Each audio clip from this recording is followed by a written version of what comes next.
बाबर چې د تخبې اوسیدونکی دی عزتمن چې تېره یوه چاړه سره بېدردۍ سره قتل کړی و چې د هغه قاتلان معلوم شول. عزتمنو د هغه قاتلان د هغه څخرګنۍ ده، چا سره د هغه کوېدن شوې ده او د ده دغه کوېدن په خپله خوښه باندې شوې وه. د ده څخر په دغه کوېدن باندې نارضا و. عزتمن د بابر یې وغوښتلو او بابر یې بېدردۍ سره قتل. زه مینه ویل چې د بابر پلار اوس په سرو سترګو باندې جاري او وایي چې یعنې ما سره ظلم او زیاتی شوی. زه مینه وم چې دا ویډیو تر اخره پورې وګورئ چې تاسو ته پوره معلومات در ورسېږي. د دې معلومات نه مخکې زه تاسو ته دا یادګینه وکړم، تاسو کو چاري زموږ په دې سوپر کلیک چینل کې نه وي چینل هم نه سبسکرایب کړئ، مهرباني وکړئ تاسو زموږ د سوپر کلیک چینل د سره سبسکرایب کړئ. پاکه ساده کلی نشان وهه چې یو نوی معلوماتي ویډیو تاسو ته په اسانۍ باندې تر ورسېږي.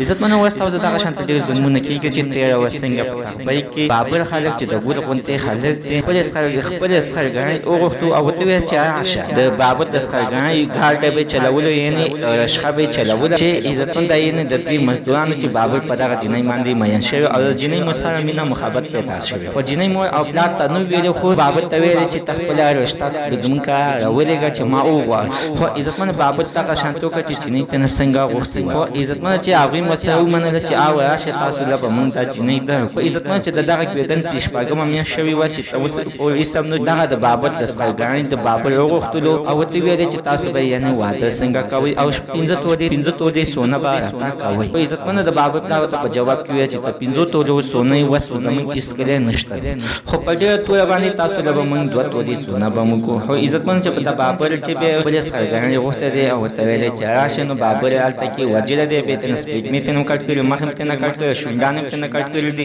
یعنې مخ یې بیخي مکمل ټوکتونه و.